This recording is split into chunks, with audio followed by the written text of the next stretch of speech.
give a round of applause. So, Irene, could you tell us then, the role of education in developing change-making skills and, a culture of social entrepreneurship at an early age? And, when you're talking about change-maker skills, we're talking about empathy, we're talking about teamwork, leadership, and change-making by itself. Thank you very much. As you all know, in every country, education as a sector of the community, has the mandate to enroll every school-going child. And that's the first opportunity. Because in most countries now, I think, most young people are supposed to be in school. Some countries like Uganda, we have free primary education, the secondary education as well. So that is the greatest opportunity. And here, in terms of my organization, we have a slogan that says, start early and succeed young. But after listening to many discussions this morning, I'm thinking maybe should we start early, grow, and succeed young, because I think there is a process there in between starting and growing and then succeeding. So one of the things, I could give an example in terms of my organization. What we did is to make sure that through the reform, we have specific components of social and economic empowerment. I could just give a quote from Nelson Mandela, who said, "Education is the greatest engine of personal development." And I think you know the other one, which says, "Education is the most powerful weapon which you can use to change the world." Those two are from Nelson Mandela. So what we have been doing at the base of the pyramid is to make sure that when we go out in schools, we start off by, sensitizing, orienting teachers, because we are saying that, yes, you can still be a good teacher, but also a great facilitator. Because what the world needs today is not for you to be on the blackboard, pumping out information, but we also need to listen to the learners. So that's a very difficult thing for us as teachers, because our pride is to stand there and give all the knowledge that we know. So that is one of the things. So training teachers in terms of methodology, but also bringing in aspects like, for example, in personal development, how do you start off with an individual, understanding themselves, self-discovery. And through that, we have many activities like, when we start off in a classroom, also to promote this whole aspect of empathy. Who are you? What is the river of your life? So somebody should go up and tell the whole class about, what has happened in their life, what happened and what they did. And through that, you can actually, enforce or bring out issues of empathy, of the values of a young person. So storytelling, practical-oriented activities, through the leadership. When you have a club, you set up a club and make sure that it's the young people who are in control of their, own learning. So they are the executive, and the teachers now, we kind of step back a bit and observe, but also support. So I think that in terms of starting at that level, at all levels from primary, because everyone has a story, even if it's as short as so integrating and promoting some of those skills that have not been there before. I think through education, we can have more, we can achieve more through the education system. I think I can stop there for now. Thank you so much, Irene, for those insightful, very, very good insights. And I just want to tie it to what Mary does with education for all children. And, Irene has talked about the role of teachers in developing children as change makers, better pedagogical methods, and all those classroom culture. Then how do you, you as Education for All, help teachers to develop change-making skills within their classrooms? Maybe I'll respond both as what we do with education for all children, because with Education for All Children, I had an opportunity to learn not just design for, but design with the beneficiaries of our program. And one of the things we have learned is that we want students to, I say, education provides, opens the doors, but sometimes it's not sufficient. You need coaches along the way to help you really use that education to change your own life and to change the community you are in. So we have taken, so we are, so what the approach we have taken is that we are training them on the building their emotional intelligence bit, like they get to know themselves so that they're able to empathize with others. And until they do that, then they're not able to do much for others. So for the youth, we help them define the future they want. And then with the coaches and the mentors, they get strategies to get to that particular future.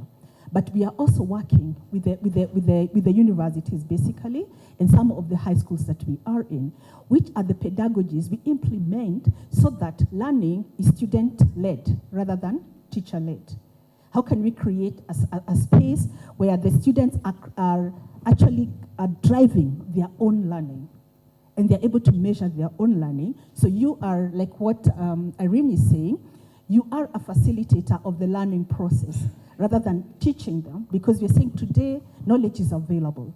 But how to use that knowledge is what is really bad, and I think that's what they are doing. They are trying to make sure that everybody can read and write so they can get to the knowledge. But now the role of the teacher has to change, is to create the learning environment that nurtures the competencies that we want. Are these students being able to empathize with others so that they can create solutions? Are they critical thinkers? Are they problem solvers? So within EFAC, we are guiding them through that particular process so that they are doing things right from high school. They engage through community service. What is it that you do for others when you're still learning? Can you give someone something for them to go on? We take them from underprivileged backgrounds, which means they are feeling we are needy. But when they come to the program, they realize, actually, I'm reaching something and I have something to offer, and this is opportunity for me to grow.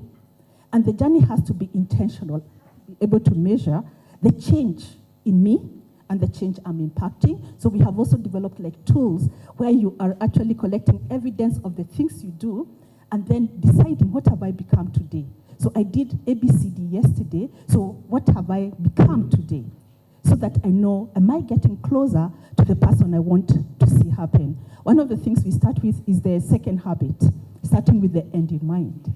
So if I wrote my eulogy today, what do I want people to say when I casket about me? So I have to write that story. I'm not going to wait for people to write that story for me, and I have to be measuring it every day. So, I even have one of my youth here that by the time they were graduating from university, they had started an initiative to show that I have learned something, I have become somebody, I have something to contribute. So I'm not a needy person. I may have come from financially disadvantaged background, but I excelled in my primary.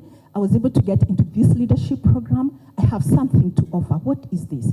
And what can I do with it? Yeah? So for us, we are working with both the youth to help them define their, and they can be able to decide who is going to be my mentor, who is my role model, from whom can I be able to learn to become the person I want to be. Yeah. I love the fact that you mentioned, starting with an end in mind, and the end goal of this session, if you're just joining right now, is for us to be sure that we've explored innovative ways to support change making from an early age. And when we talk about innovation, we basically cannot leave out technology. So Peter, to you, how can we leverage technology to support change making from a very early stage? Thank you once again, Meshach. How do we get information currently? Information is out there. Actually, there is information fatigue to everybody. And so how do we get that information? Most of the times, currently, we get information through the ears and the eyes, right? We watch, we hear. But do we engage the mind? So, as a world reader, our focus right from the beginning, when we talked about a culture of reading having gone down, I used to hear that in Kenya people used to read so much. I don't see that anymore because we've been conducting research a lot to find that. We've conducted the same research even in Uganda, even in Tanzania, and lately in Rwanda. And we found reading culture is gone. But then we moved beyond East Africa and went to the West Africa. We found the same thing. South Africa, the same thing. And we went to US, the same thing. So the information reception has gotten to only 2 senses. And so the mind is not engaged.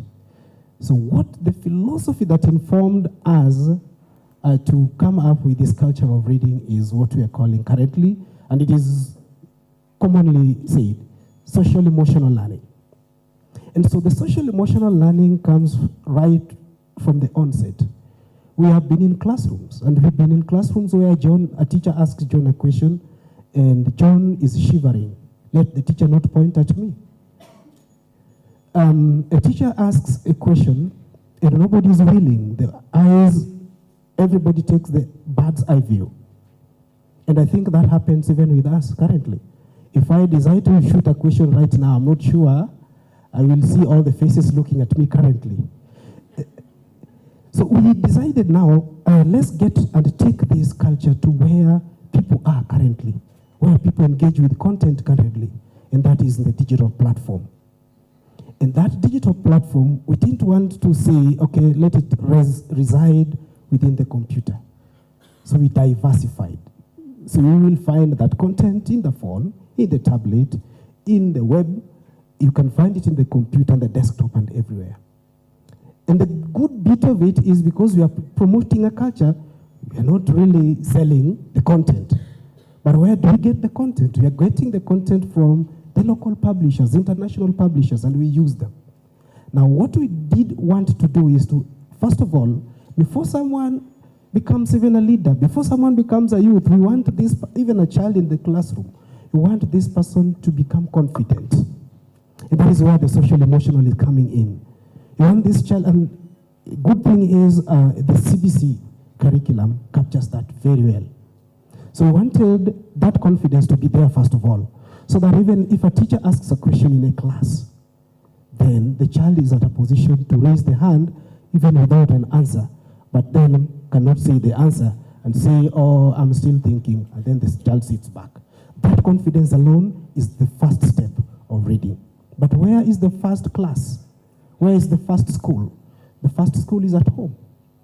And so we, as an organization, target the digital aspect from the home to what we are calling reimagining education.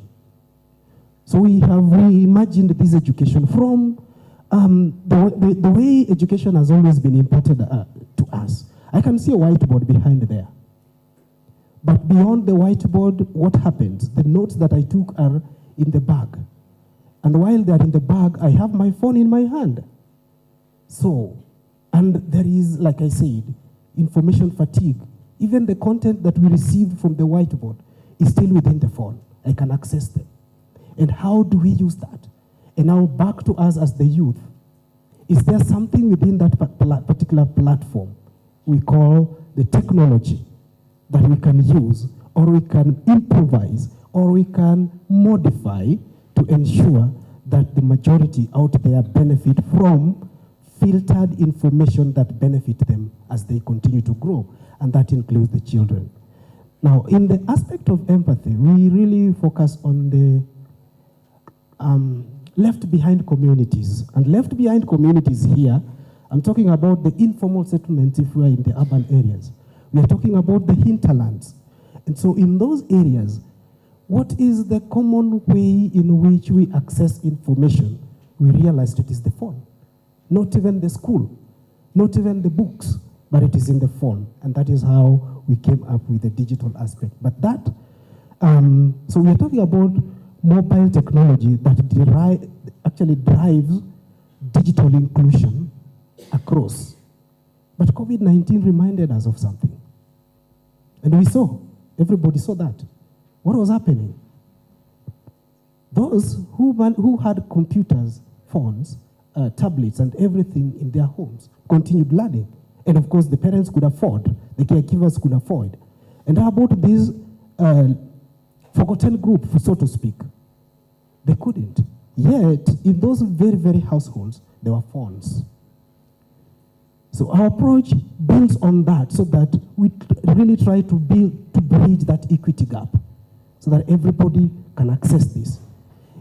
Some of us, majority of us are parents here, and you may even wonder, I have always wondered, how my child, who is a 4-year-old boy, gets to access my password. And so the fact that my boy got my password to my phone itself tells me that that boy is a change maker in his own without my input. He can take his own initiative. Was it Brother Jonas said that? He takes that. He looks at an opportunity and takes the initiative out of himself and then gets the password. What does he do with the password? He wants to get to what excites him rather than what benefits him, right? We all have children, those of us who have children. And so as World Reader, we use a platform called Booksmart. And that Booksmart app provides content that can be accessible right now and here. If you have your phone, you can download it and there you are. And then once the child gets access to the phone, the first thing that appears on that phone is not even the phone book, not calls, but that Booksmart. And then once they get to the Booksmart, they get content. They get to read, and that is how they get to help themselves to grow. But we have adopted an approach where the digital aspect based on the parent phones is now being done by the children and the parents, because we are targeting even a 3-year-old child as we move forward. On top of that, there are edtechs organizations, quite a number of them. And we have seen quite a lot. But as the youth, what do we do? How are we using the digital platform currently? We create content, right? And we post them in TikTok, right? And as we post them, what is the intention? What is the goal? Why we post the TikTok? You get several likes, right? And you make people smile and laugh. By the end of it all, how has that built us as the creator? So I would like to challenge all of us that as we create that content, let's create content that could also translate to something that is going to be beneficial, not only to us monetarily, but even in the long term, and also to anybody that is going to interact with our content. Thank you so much, Peter, for those insights. And just to bring you in, Meshach, because you are in the STEM space. So for institutions that are in that space, how can they leverage on the tools that they have to make sure that they continue to foster change-making skills at a very early age for children? Thank you, Meshach. So let me first of all start by clarifying. Young Scientists Kenya, we inspire and empower high school students to make change in communities through STEM. And within that, you understand one of the challenges that schools are facing and institutions is so many challenges that limit students from taking up STEM. And one of the things that we do and which schools can leverage is to be able to openly talk about STEM, to demystify myths that students have had from when they're growing up that science is difficult, which kind of job will you do with this? So just to take advantage of that and to demystify. So we try to do that through outreaches, where we work with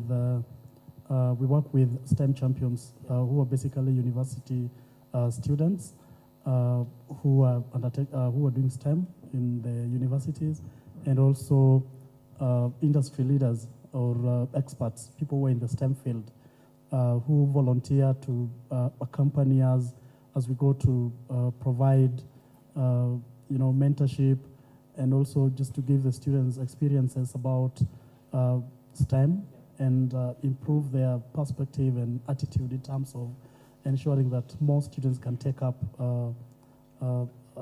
STEM. We also provide STEM education to teachers, because it is the teachers who are doing the hand-holding of the students who are interested in learning and becoming change makers. It is the teachers who are with them throughout, and for us, we provide the teachers with the knowledge around STEM so that they can be able to guide the students in a better way. One of the other things that we are also doing, which I believe the institutions can take advantage of, is to encourage the students to take up STEM and engage in STEM-related competitions and exhibitions, and develop research and innovation from an early age. And all over the world, there are so many innovations that have been generated by young people who are basically age 13 and probably up to 20. And that is the target group that we are working with. And I believe that the institutions are able to take advantage and encourage students to develop skills around not only STEM but other skills that can enable them to become change makers in an effective manner. And finally, we usually organize a boot camp for students who have participated in the science exhibition and competition. So we organize a boot camp where we provide them with mentorship and patenting of innovation that is quite promising, and we work with partners in government so that those students are able to patent their research early enough, and also to register things like trademark. And I feel that these are some of the opportunities that we can partner with institutions so that we work together in terms of building change makers. If you're working on a program that is about leadership, how can we be able to work together to build leaders who are curious, who are critical, who are thinking critically, and who are empathetic of the situation, the community where they come from. So I think for me, it's the opportunity also to collaborate with the different stakeholders who are doing different types of work.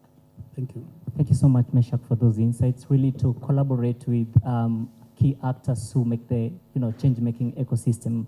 So if you're joining us right now, we are just exploring innovative ways to support change-making from an early age. And before I engage the audience, Susanna, welcome, and maybe tell us what you do. Thank you so much. I lead Gold Youth Development Agency, Gold Youth for short.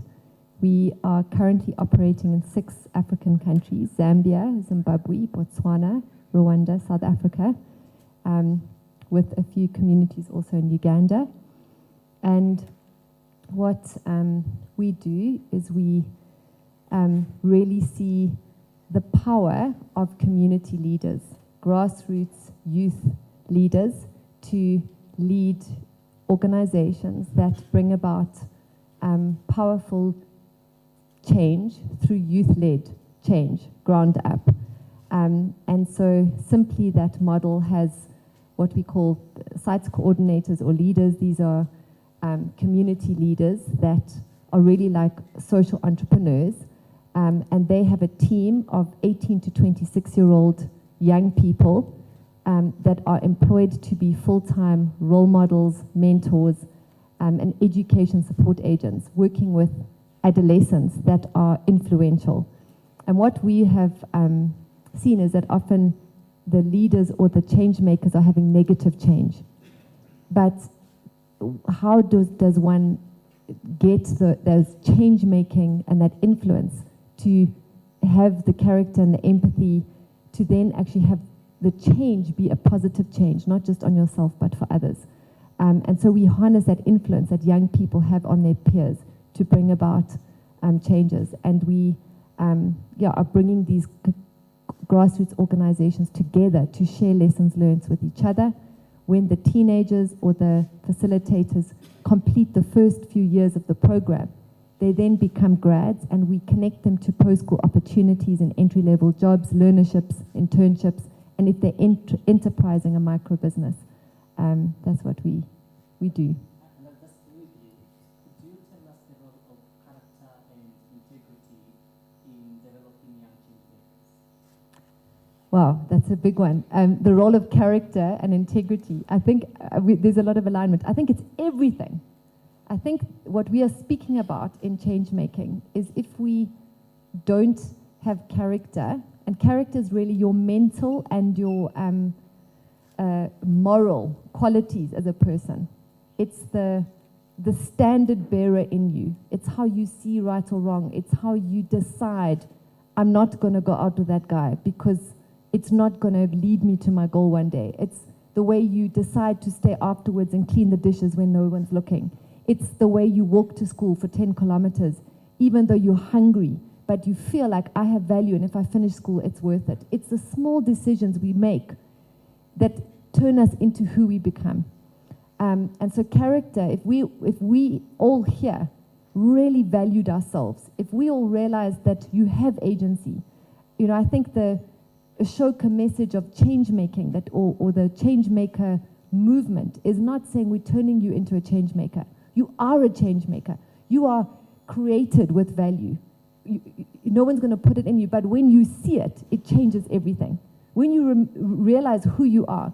And so character is the way we choose every day to become the person that we call to be. And sometimes it's not what we do, it's what we don't do, because the good can rob us of the best. So it's all our choices. And integrity, the same, is being consistent. Your word is the truth. When someone in government is leading and they say one thing and they do another thing, we don't just think, oh, that person is like dodgy. They let us down. The consequences are high.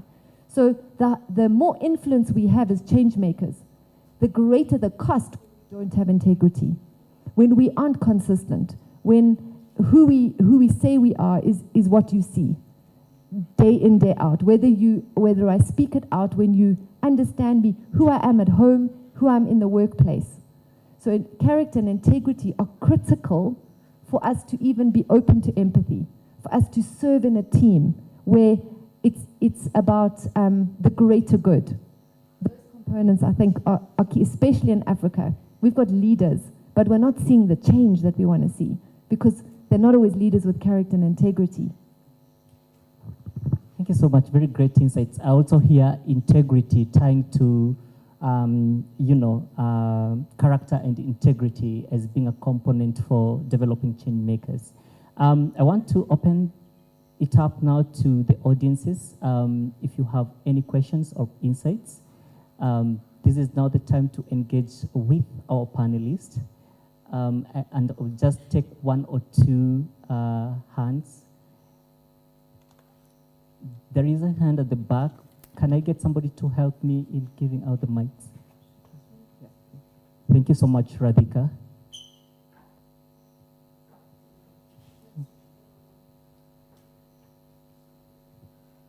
Good. So there are 3 hands at the back. Thank you, Brian, as well, for helping out with that. Kindly introduce yourself and your question, please. Thank you. Okay. Good afternoon. I'm Elijah, an IFAC fellow. Yeah, so I confirm to you that Mary made me write my urology 11 years ago. Yeah, but I'm here to represent WIPO CBO, an organization we formed back in 2018 when we were in campus to cater for the streets and the needy around Juja and Ruiru.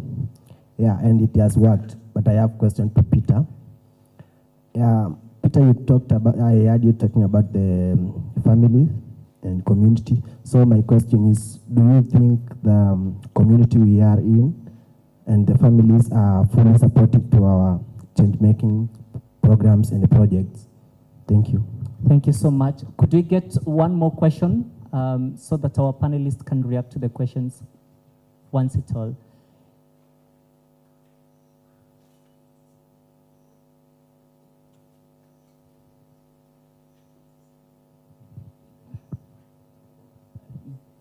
Okay. Hi, guys. My name is Sointa. I work at the Companionship of Works organization under programs. So we basically deal with sharpening youth abilities and values in terms of employability and entrepreneurial skills. So I have a question actually surrounding mindset because it's a challenge that we've really been facing. You find that the way Brother Jonas had said, most youths are, especially in Kenya, when they come in with maybe an idea or you present an opportunity to them, the first question will be, how much am I getting in this? So how can we, what are some of the capacity building strategies that we can use to navigate around this? Another issue is on the parent mentality and mindset. You find that when you want to engage children at a young age, parents will be on the narrative, especially Kenyan parents, I want my kid to be a doctor, I want my kid to be a lawyer. So whenever you want to bring any other narrative that is maybe entrepreneurial, it may not be well received. So how do we navigate through such mindsets? Thank you so much. That's a very good question. Mary Kiguru, I'll let you take that question because we already have an evidence of you working with young people, and I believe you can have the answers to how much question. So Peter, probably you take on the question. The first question, please.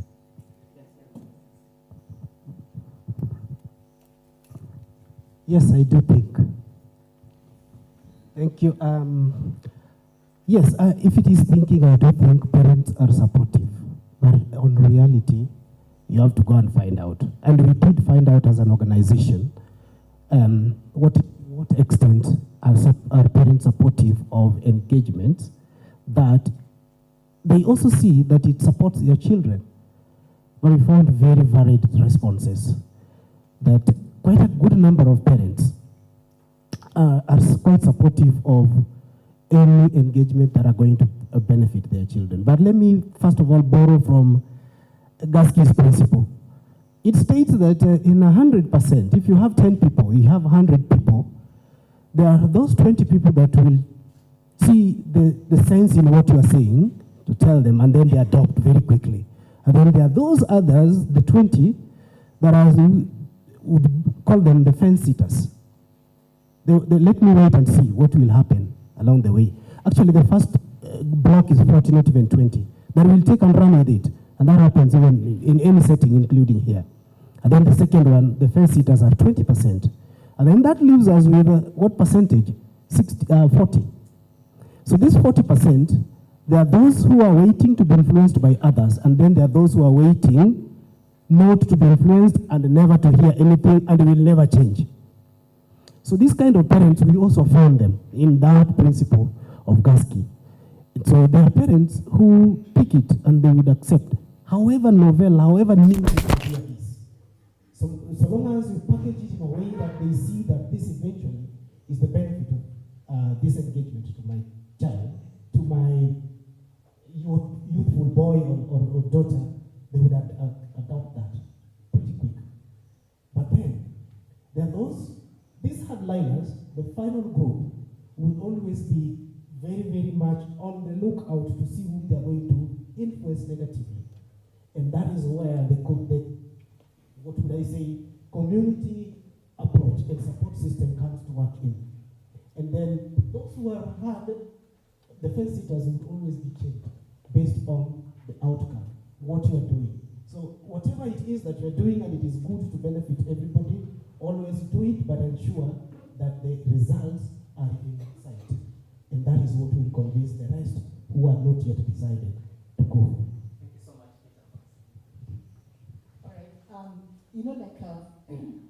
One of the challenges we have actually faced a lot is that our scholars also come from primary schools. And the primary school wants to say, we have produced so many engineers, we have produced so many doctors, right? So they have this student who has an opportunity to go to a very good school and they get an A at KCSE. And they want this person to apply for medicine. So they're influencing this kid. And this kid wants to be recognized by the society. And so they want to do what the community wants, right?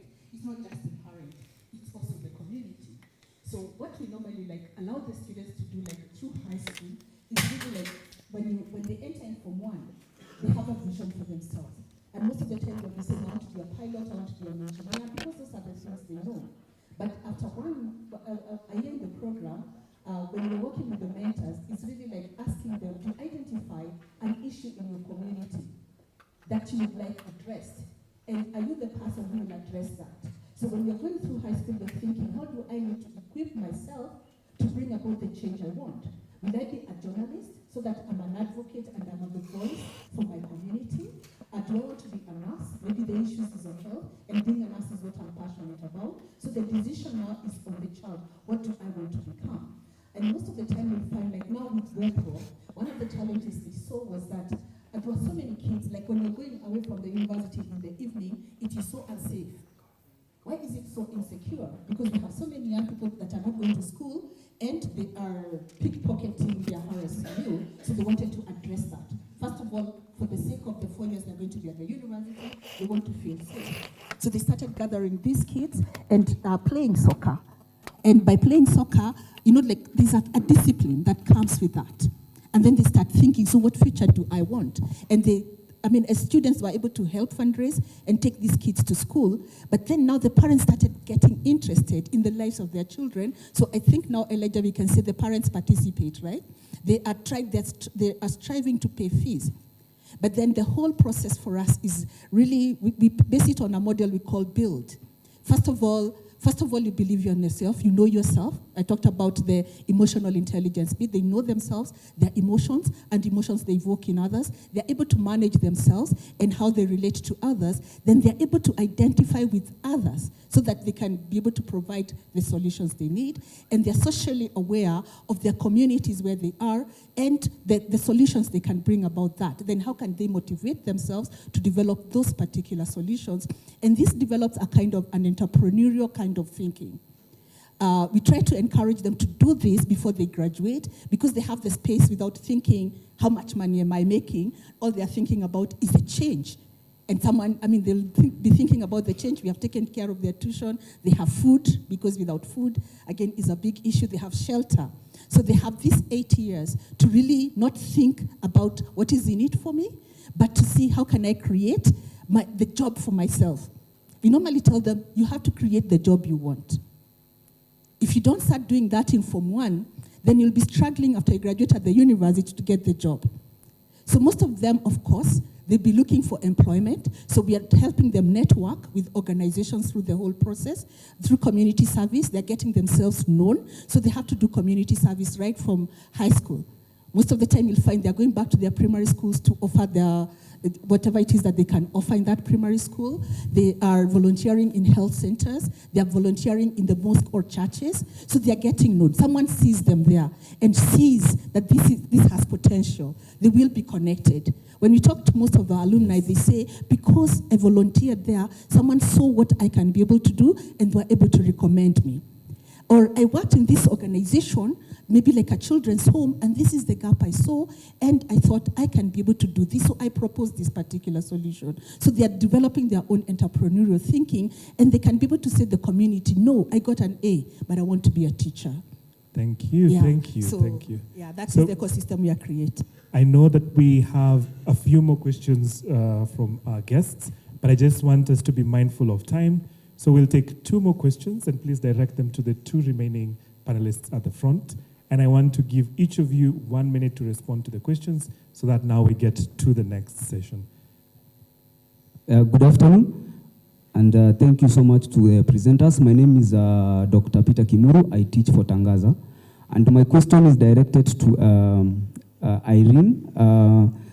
I believe whatever you're doing is a calling. I mean, something that you're really intrinsically motivated.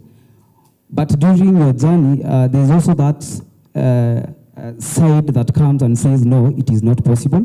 And that is why you find that many of startups, or many young people actually are afraid of really getting out and trying. So how did you overcome that inner voice that perhaps said that, no, it is not possible, but you still went ahead and proceeded to be successful with your engagement or venture?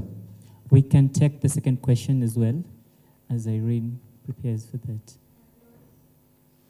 Hi everyone, my name is Christine Kenyoa. Recently graduated and moved back home. My expertise in public policy, but I work in the development space. My question is to, I have no idea what his name is, but the STEM-focused organization, but also to you all as panelists.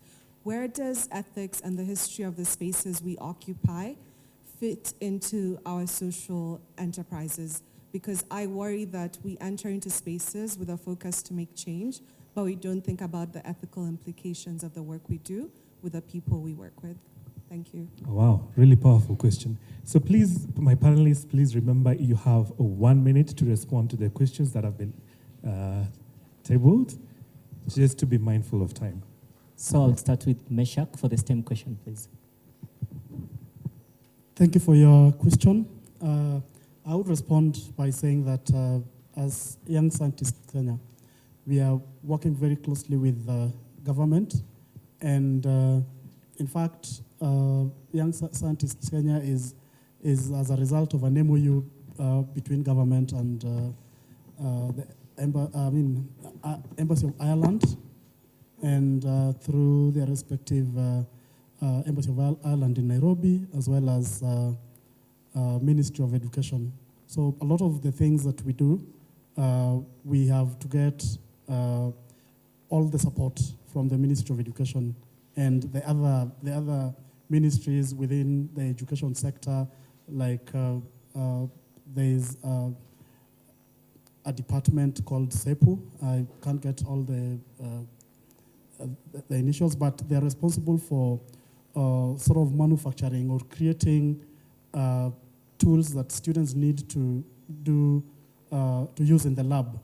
And we work with them very closely because during our programs, they are the ones who provide us with those things that we take to the most underserved schools, particularly in the drought-affected counties.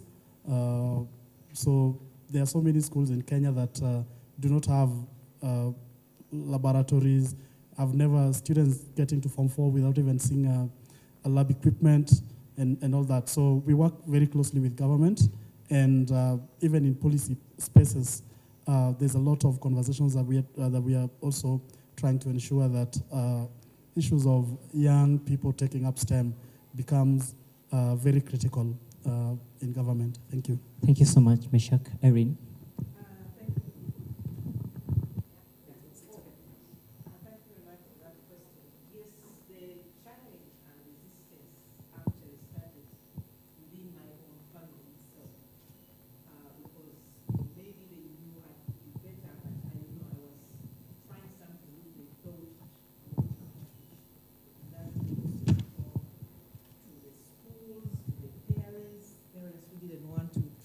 Hear something about entrepreneurship, saying, Irene, how can you talk about business with our young people? We don't want business that is for failures.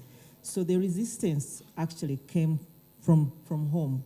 And at one point, really, because I was spending too much time on this work. But what I did is to make sure that I come up with models of what I could say evidence-based advocacy. When you try out something, it succeeds, and that becomes your flagship. And the other issue for me was, listening. It's good to have an idea, but also give others an opportunity. So there was a lot of input from all my collaborators, from the specialists at national curriculum, from private sector, the banks that I was working in. So listening, and listening. And of course, the entrepreneurial competence of persistence and risk-taking. I used to go out in the newspapers and just say, this is not working. And being bold and coming out and just waiting to see if you are getting any bullet. So also, in terms of doing such work, listen, get evidence, and be bold and resistant, because change is not instant. It takes time. Thank you so much, Irene, for those good remarks. We are closing the panel now, and thank you so much, my panelists, for all your insights. We can continue with this conversation outside, when we're done with the event. But just in case you missed this session, we have reflection session tomorrow at 2, and you'll get to hear more about what our panelists shared on innovative ways to support change-making from an early age. Thank you so much. Let's give them a round of applause, please. Yes, thank you. And Brian, Karikasana. So before your panelists sit down, I want to recall them back on stage, because there was one question I feel that wasn't answered, and it was the question on ethical values. Sorry. Yes. Sorry. And I'll give you that as your parting shot, please. So 1 minute, all the... Do you mind Susanna repeating the question? Okay.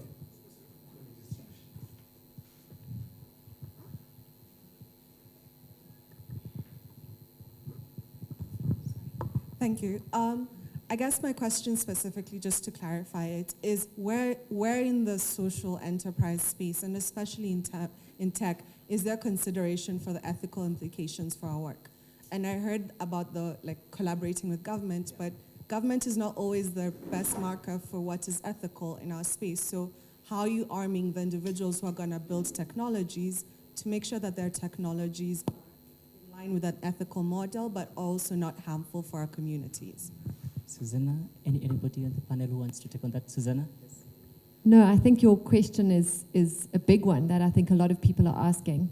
And I think that's part of the challenge as social entrepreneurs, that we see our role as being in advocacy as well as the doing. And I think we have to shape this. I think we have to start small, think big, and we have to be holding the gatekeepers, holding policymakers, holding government to account, and having the boldness to say that's not okay. And I think opportunities like today, where we can come together as corporate, as social entrepreneurs, as government, as academia, and hear one another, I think is where we also earn the right to have that voice. And I guess it starts with me. I think when we let it slip, it's just so easy to model that to others. And so I think whatever you are pioneering, be the one that, if I can say, be squeaky clean. Don't let yourself slip, because that's how we end up in a system change mess that actually needs to be undone. But it's the elephant in the room, and we need to there's a lot we need to change that's linked to ethics. And some of the big ideas that can have massive positive change get hijacked and actually have a destructive impact, because a few greedy people get a hold on having the greater voice. Yes, thank you. I think I just wanted also to pose a challenge even to this particular forum. I think that's a question that's really been posed to us frequently. How are we developing ethical leadership in the youth? And we have a framework to support that, yeah? So I think that's a very big question for us. There's some things the youth may not be knowing when they're starting this, the change-making journey.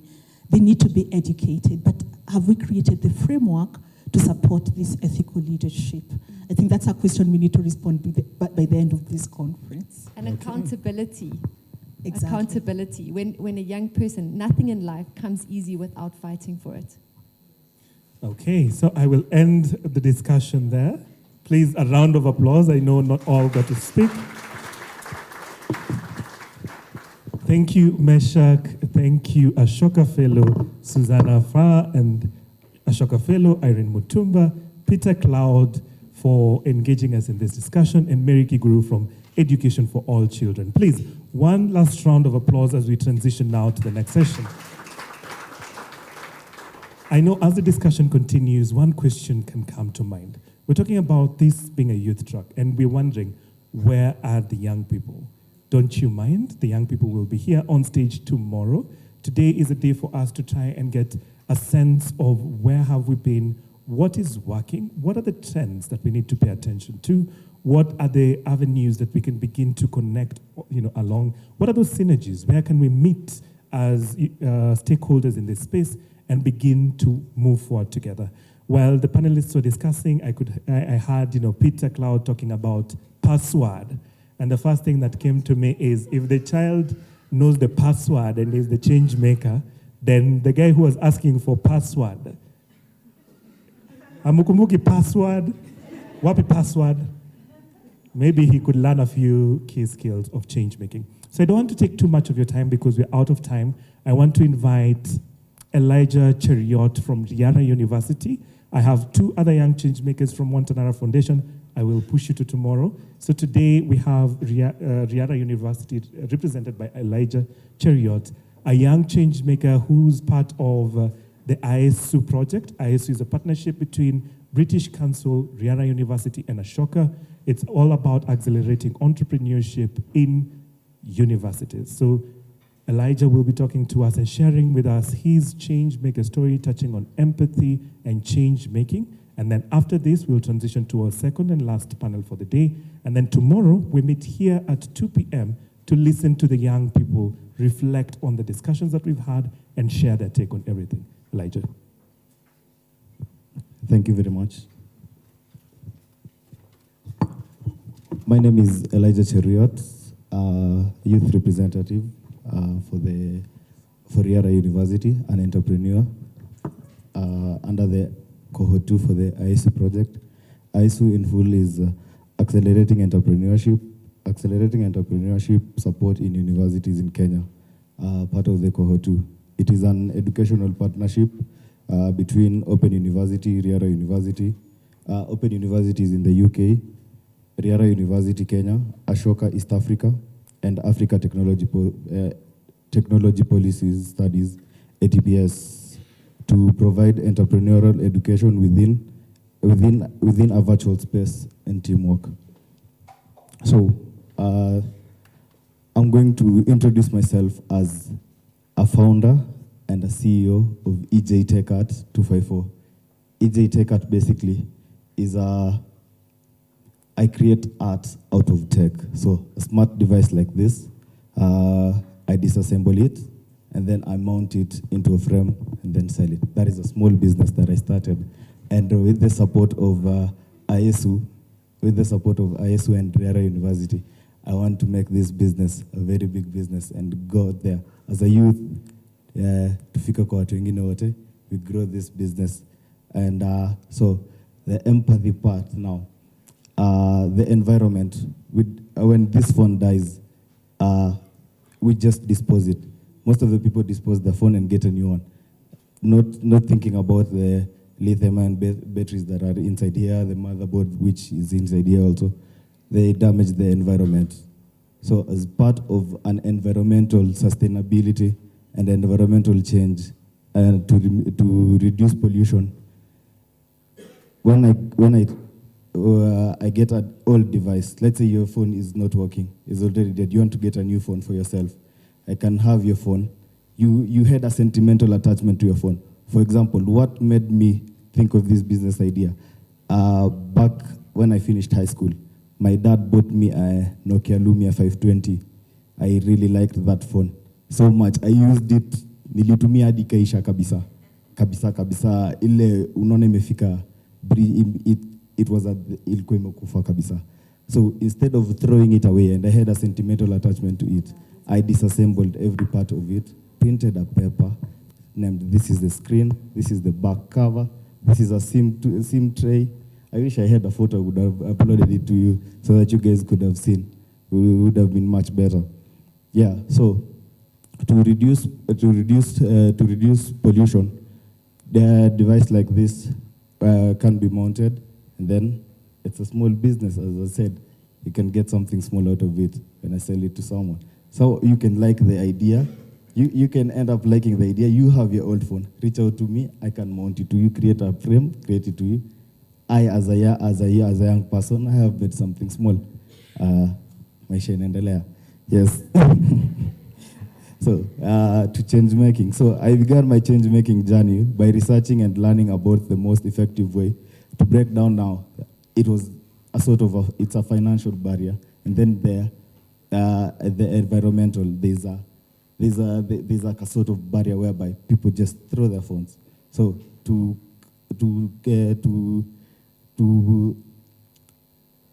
so that for the environment now, Kiingereza imepotea hapo kidogo, but let me continue. So I then actualized my dream by creating a product now, the Tech Art, that utilizes the latest advancement in net zero campaigns. So this product has helped me curb the financial barrier that I had, and also reduce pollution in the environment, and I aim to go further. So partnership. Partnership has played a crucial role in the success of my project. My university, my dean is over there, the Riara University, and also my lecturer is also over there. They have really helped me a lot. They provided the resources and guidance that I needed to develop my product. I'm part of the AACOSE, as I said, of the cohort 2. If you want to know more about AACOSE, you can check our website at riarauniversity.ac.ke/AACOSE. Also, you can check out me, you can check out my project at I'm currently really juvijana tuko Instagram. So on Instagram at EJ_TechArt_254. In conclusion, empathy is the driving force behind change making. By identifying problems, feeling a deep sense of empathy for those affected, we can take action to create a positive change. And with the support of partnership, we can turn our dreams into reality and make a real difference to the world. Thank you.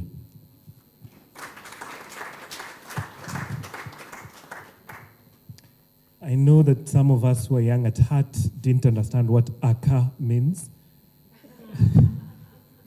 ACA, what is it called? Kijazilio? Ama, what is it called? AKA. Also known as. Yeah, I see there are people who are following the story here. But thank you so much, Elijah. So Elijah is part of the AACOSE project. AACOSE, as he's mentioned, again, I want to reiterate, Open University, British Council, and Riara University. You'll be hearing shortly from the Dean of Students, a really amazing person, really young at heart, engaging with young people. That's why Elijah could say, Doyo Dean Apo. He's a really amazing person. So we'll be having that conversation shortly and discussing about this. Remember that today we are engaging partners that we've worked with who are transforming the growing up experiences of young people. Once we've been able to identify what is happening within the space, who are the players, what are the insights that they've learned over the years working with young people and for young people, setting up the right structures so that young people can master empathy and change making. Then tomorrow, we get to listen to young people. What is their take on what we've had today? What do they think? How do they, how can we move forward together as young people and organizations that serve young people? So with that said, I want to welcome on stage Ellie Savatia.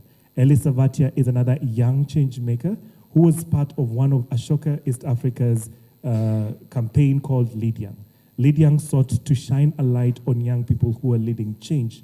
Young people who've been able to master empathy and action it. Young people who've been able to sensitize the community that they're working with about the challenges that are within their environment and to act on those challenges. Ellie had worked with a community of over 4,000 people across Kenya before I met him. And so Ashoka did not tag him a change maker. He was a change maker before that. So could you please put your hands together, and I don't know where Ellie is, to welcome on stage Ellie Savatia. There he is. Hai, makofi ya kilo tafadhali bana. Thank you so much, Chisoli.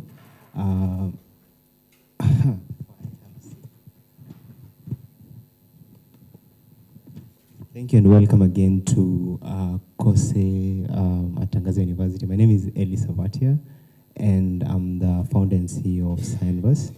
I'll just go ahead and introduce the next panel discussion. Please allow me to invite on board the panelists for this session. We're going to be tackling collecting visioning.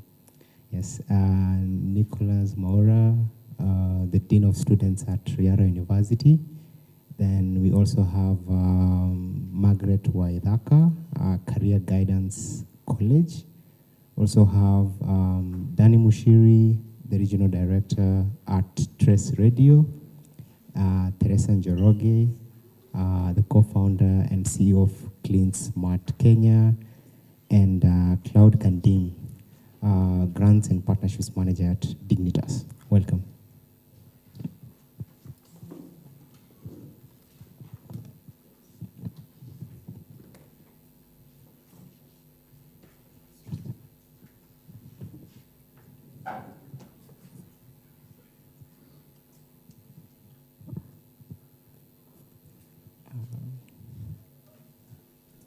Thank you once again for joining us on stage. Just a brief introduction. Welcome to the panel discussion for collective visioning. So today we have a group of selected panelists who will share their insights and experience on the challenges and the opportunities in transforming growing up, learning, work, and innovation experiences for youth in Africa. Yeah, my name is Eli once again.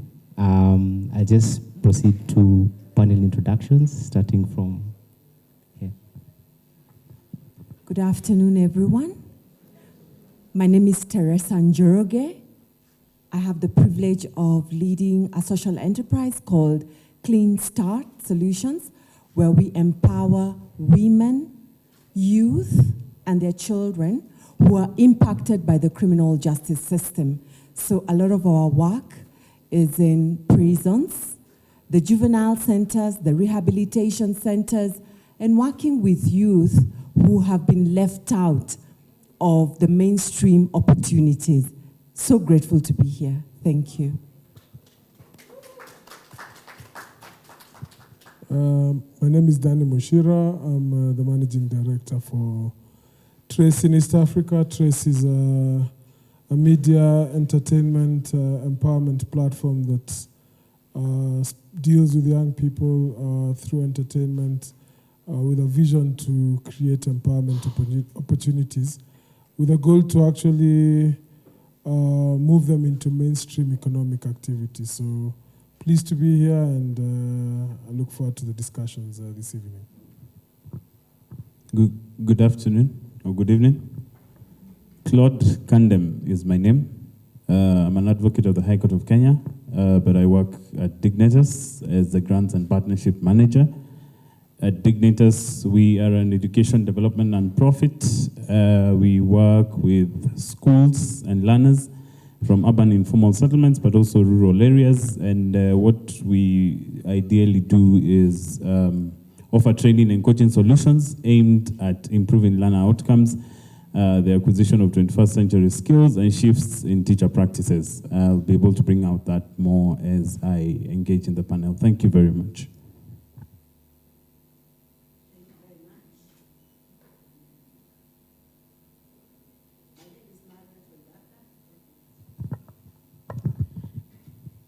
My name is Margaret Waithaka. I offer professional career guidance and development services to young people, where we offer assessments and we do counseling to them because we know the challenges that we have when it comes to professional career guidance in the country.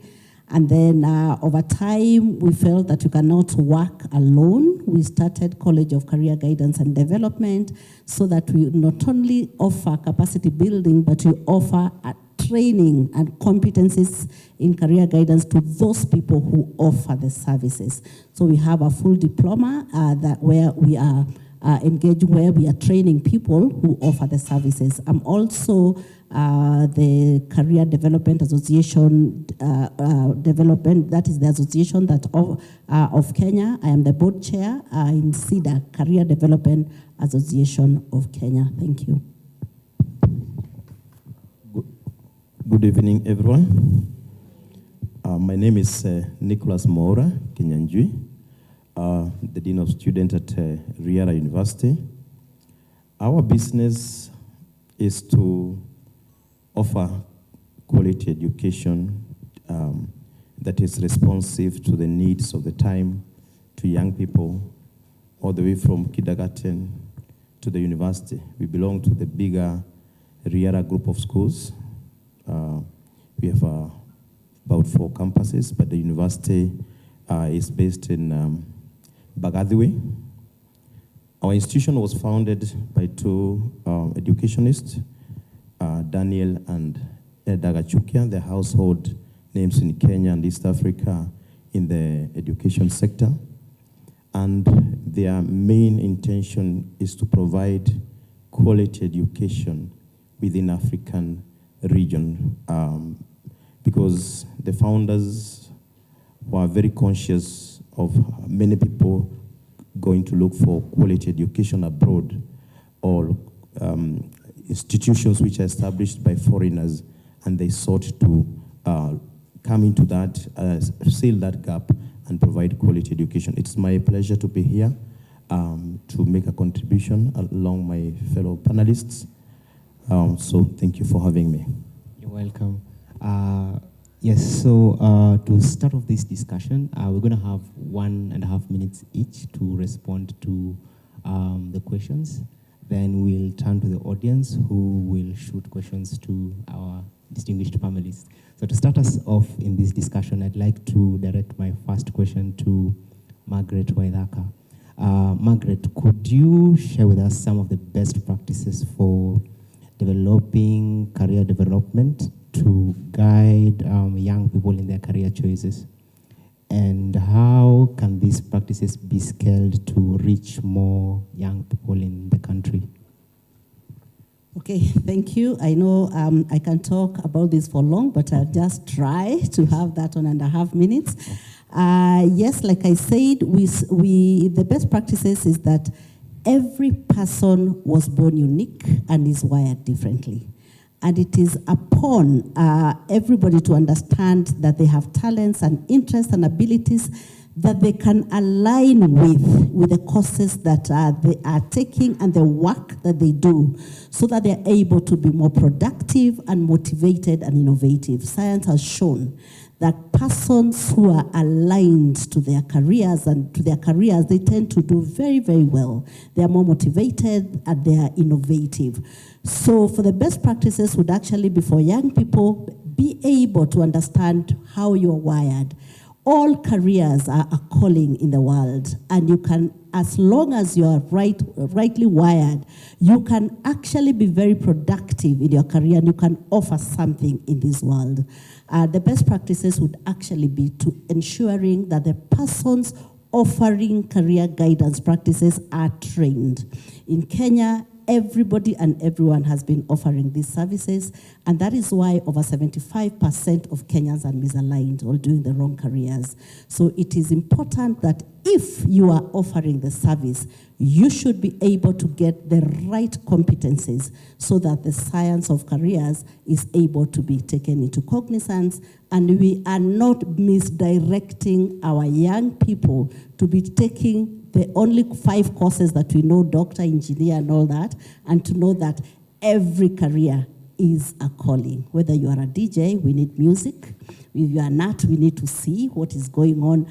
Everyone should be able to be assimilated into the world. Thank you. Thank you so much, Margaret. Indeed, every career is a calling, and we have to find those spaces where we get to actually actualize some of these unique talents into careers. Thank you, Margaret, once again. Claude, I'd like to direct the next question to you. In your experience, what are the current challenges facing young change makers in Africa as they transition from education to work? And what are the best practices for, sorry about that. Yeah, what are the best practices for career guidance and mentorship in that perspective?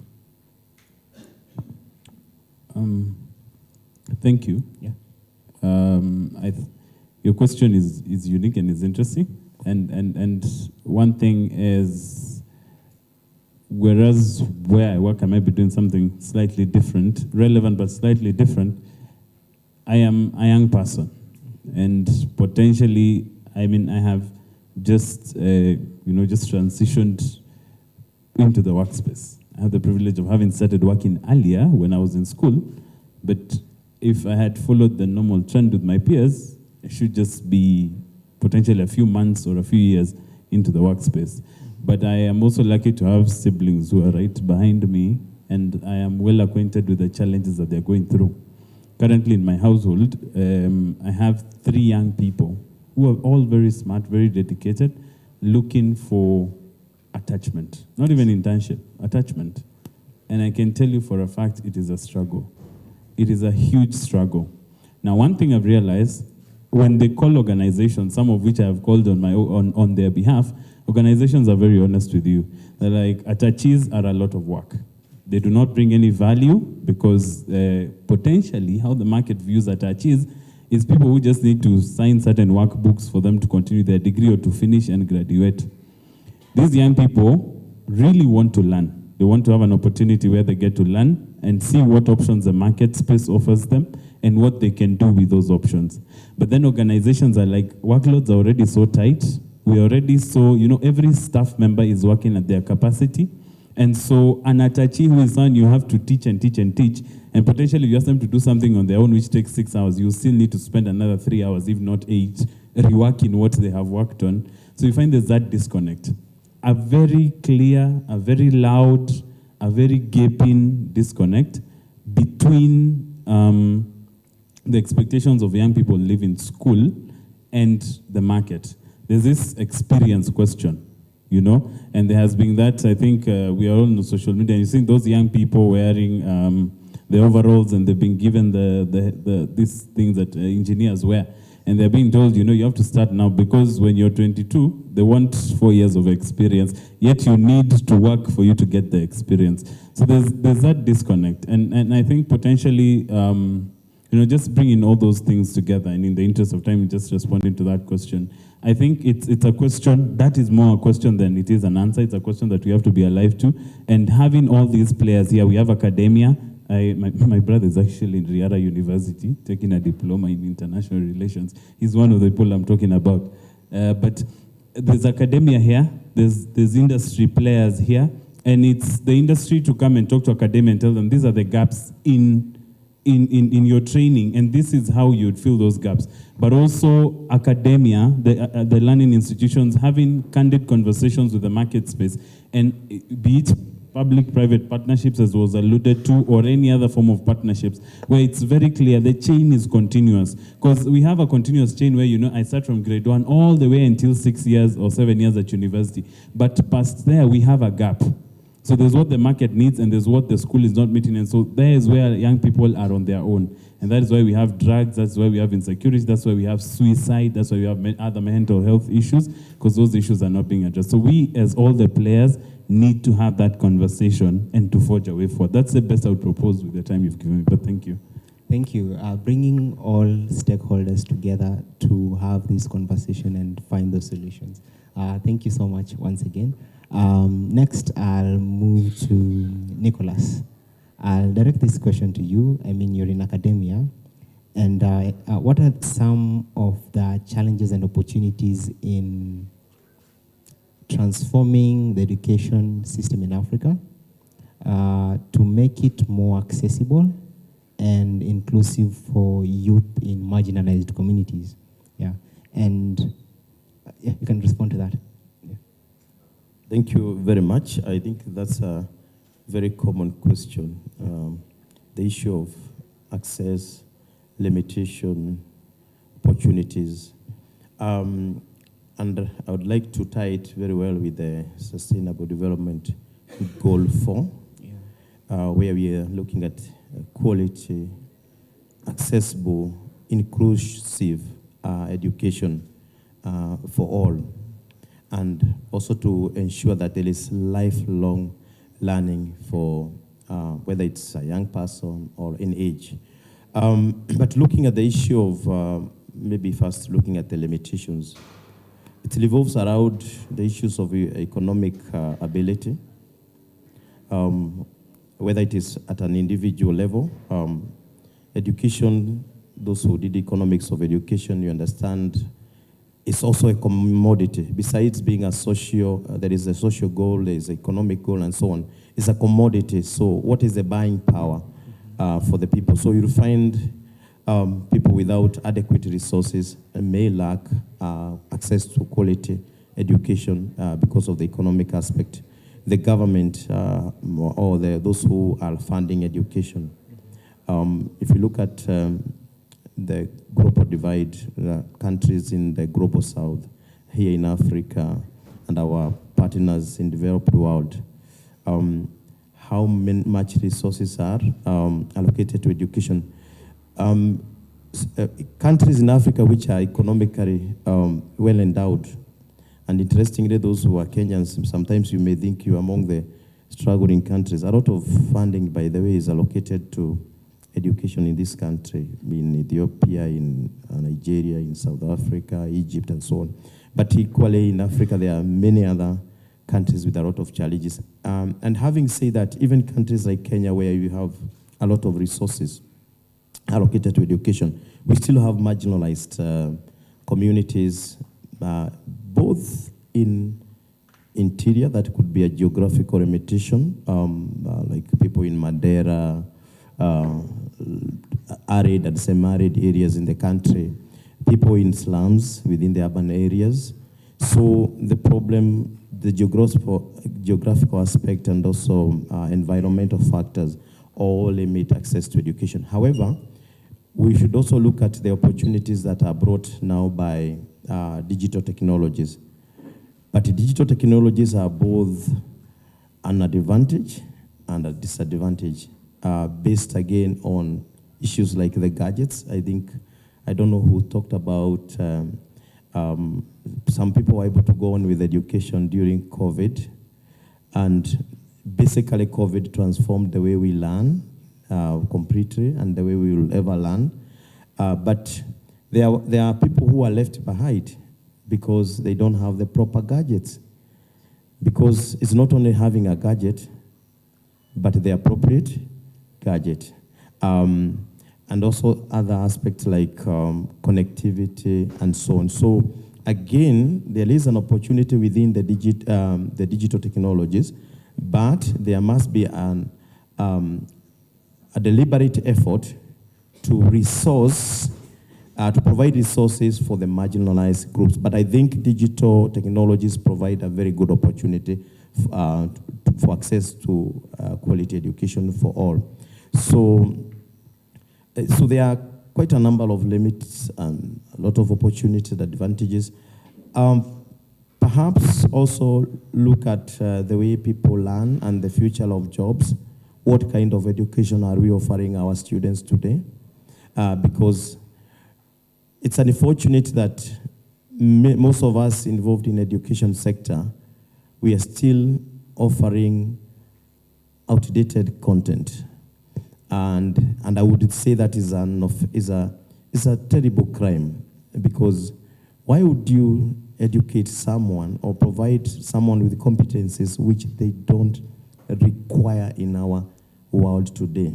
Okay, so I would like us, as we have this conversation, look at all the domains of education, whether it's psychomotor, it's affective, cognitive, but working on ensuring we provide the skills of today, like the AI and entrepreneurial. We need also entrepreneurial institutions, yeah? And that's why people like Ashoka And all these partners here, we are together trying to look at how can we work together to provide relevant education to our young people. I hope I am responding to your question. Yes, and also thank you for also, I mean, there's a second part of the question which I did not talk about, but Go thank ahead. you for also talking about how we can equip, you know, the students of today with the necessary skills and competencies for the 21st century market. Yeah. Allow me to respond to that, because that's a very important question and closely tied to what my brother was trying to respond, and my sister here, on the competencies, particularly soft skills, which are very important for an employee. The 21st century skills, where we're looking at skills like digital skills, emotional intelligence, communication, and leadership, critical thinking. So an individual who is going to go to the world of work, and just very closely tied to what he said, you have 3 people in the house, and not only 3 people in the house, so many graduates who cannot even get an attachment. What I tell students is the employer is not looking for the paper. They are looking for what you can do with what you have learned, the skills that you have acquired. And I have seen there, I know some young people have left here, but the educators are here. You'll find an occasion like this, very few young people will come and attend. Like in our university, we are very purposive on having guest lectures, entrepreneurial engagement, innovation, incubation activities, and all that. Why we do that is because we know we must expose the students to an environment, an enabling environment where they are able to acquire the right skills. But again, you know, you'll not be forced to acquire the right skills. If your business, you just want to pass through the institution, get a certificate, and you say, I have a degree or I don't know what, the employer will employ someone with only a certificate that was taken in Google online course. Okay? Pay that person all the money they can pay to deliver what they want to be delivered, as opposed to somebody with a PhD, which is irrelevant. So let's acquire the right skills. As educators and as learners, let's research. Let's engage in conversations which help us to understand where the world is moving, where the learning is taking place, what kind of learnings the world is looking for, and so on and so on. And if you were to have a longer conversation, we can go to specifics, and you understand what I am alluding to. Yeah. Thank you. Thank you for sharing your insights. Allow me to now turn to Danny. Could you talk about the role of media in shaping the narrative around youth development and entrepreneurship in Africa? And how can we use this media to promote collaboration among stakeholders in the youth development ecosystem? Yeah. Thank you, Eli. Yeah. So I think, you know, the role of media traditionally is to educate, inform, and amplify various messaging that comes across the platforms. I think increasingly, and just picking up onto the conversation that is happening, and also taking cognizant that the effect the technology has had on media recently, where media is no longer traditional media that you're used to, you know, radio, TV, terrestrial newspapers.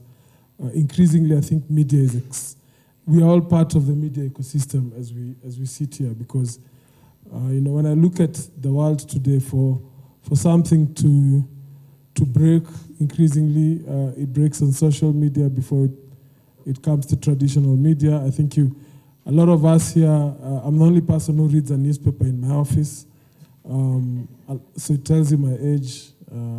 A a lot of us here don't look at newspapers. Even when I have newspapers in the office, no one really reads them after I've put them out there. And I think increasingly we can't understate the role of social media, digital media, and the role it then plays in the traditional aspects of the role of media, which is amplifying information and just educating. So I think it's upon all of us to share our stories.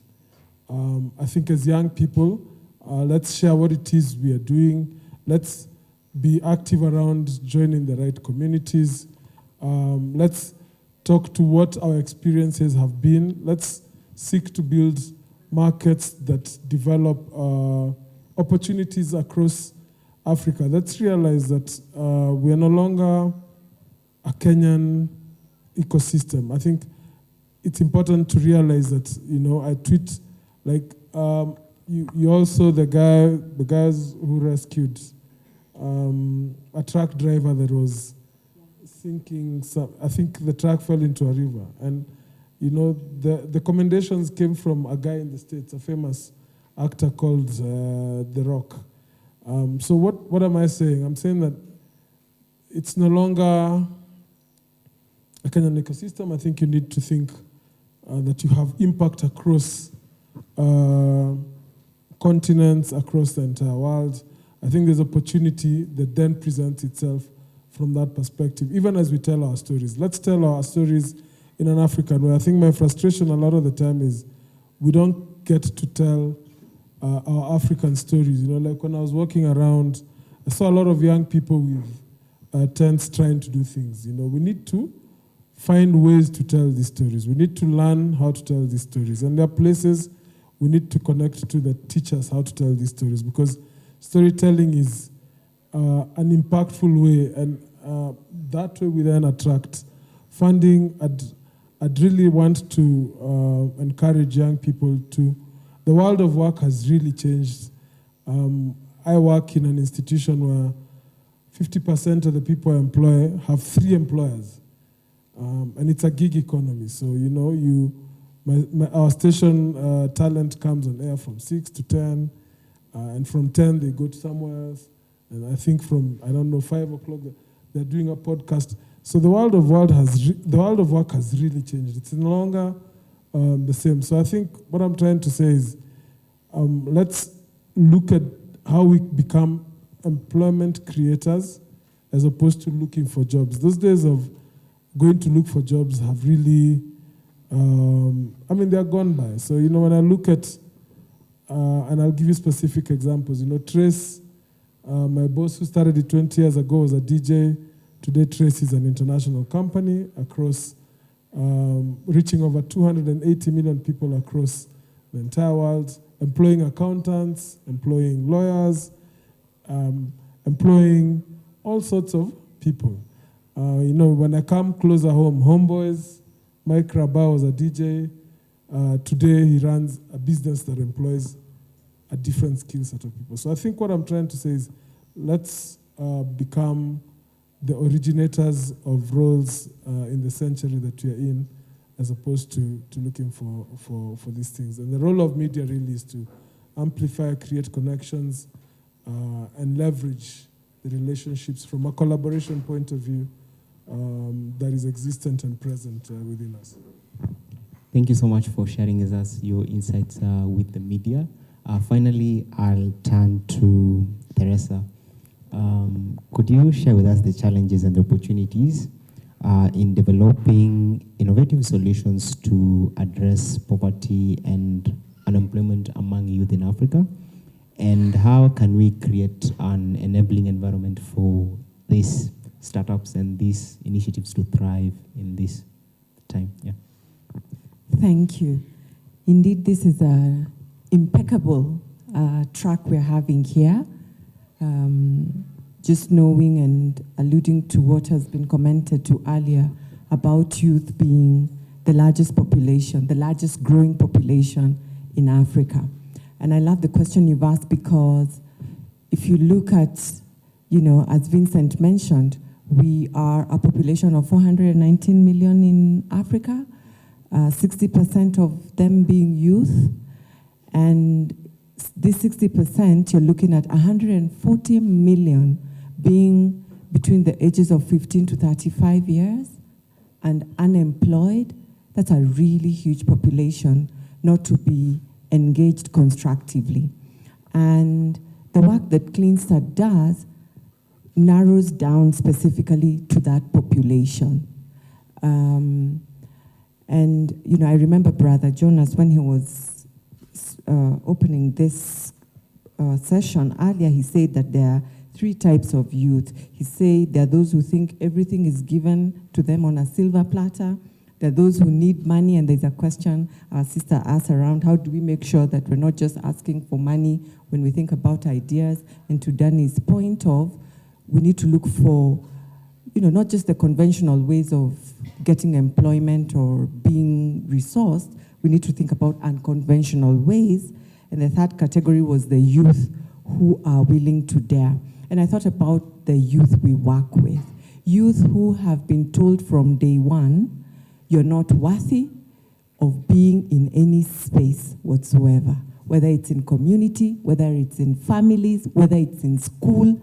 You think about any space. From birth, they've been told you're not worthy. This is the population of children who grow up in prisons. Across this country, there are children growing up behind bars. There are children and youth who are in juvenile facilities, youth who are in bostels across this African continent, not because they are criminals, but because they are poor. So what we've done is, because of not being able to engage these 140 million youths constructively, whether it's government, whether it's the corporate sector, whether it's supporting them through mentorship or including them in our various spaces, we say to them, you are a nuisance and we don't want to see you. So we lock them behind bars, and I can tell you, a lot of these youth are behind bars because they were arrested loitering. Colonial laws that you could be loitering if you're caught in Kibera, if you're caught in Mukuru, if you're arrested in certain parts of town. But there are particular parts of town, like where we are, where you could walk, and that will not be counted as loitering. So as you ask around the challenges and how we address poverty around youth, A is decriminalizing poverty. Poverty is not a crime. We need to address within amongst ourselves ways of engaging the youth and addressing poverty in a way that, you know, those who are born in that status are not further stigmatized because of their status. In every challenge, there are many opportunities, most of which have been talked about. Danny has talked about some through media. And I want to encourage you, they read the e-newspaper. They might not read the hard copy one, they're reading the e-newspaper. You know, through media and the unconventional ways. You know, Nicholas has talked about developing our own educational spaces whose quality and supply is equal to what is out there. So we're not sending our children abroad to study, you know, because most of us are thinking, where abroad am I taking my children? You know, we could develop those places here. That's very encouraging. And to what my brother has talked about, Claude, yeah, we truly need to mentor the young people, because if they're not mentored, if they're not given the opportunities, where else are we expecting that they will find these opportunities? Being inclusive, being diverse, you know, they're not a nuisance.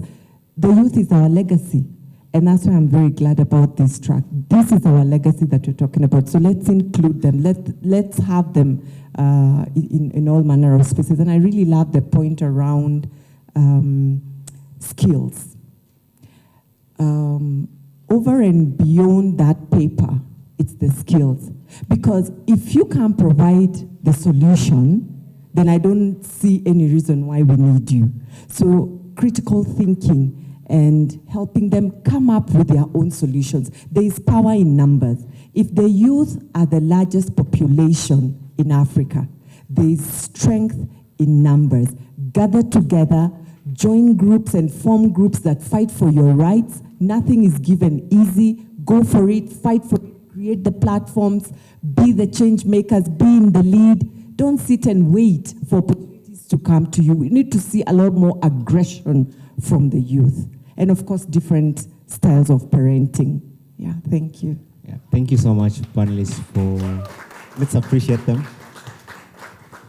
Yeah, thank you so much, panelists, for sharing your insight with us and experiences.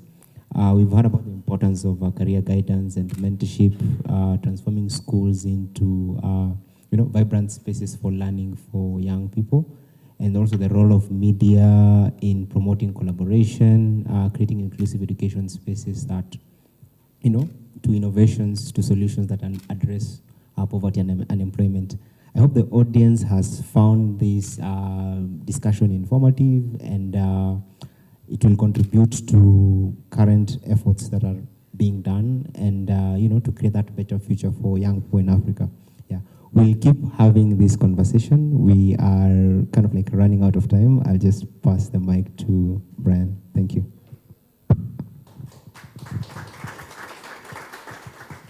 Yes, thank you so much. I hate to do this, but I have to. We are running out of time. We started a bit late. We need to proceed to the main hall for the closing session.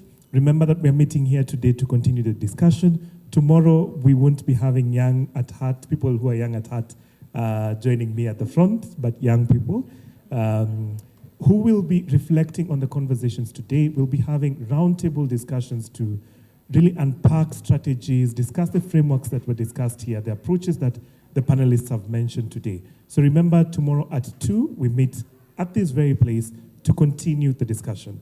So thank you very much, Teresa. Thank you, Danny. Thank you, Claude. Thank you, Margaret, sorry, and thank you, Nicholas. Please, a last round of applause to the very able panelists. Thank you. So yes, for us, we could also please rise because we'll be heading to the main session. Remember, again, tomorrow, 2 p.m., same place, same time.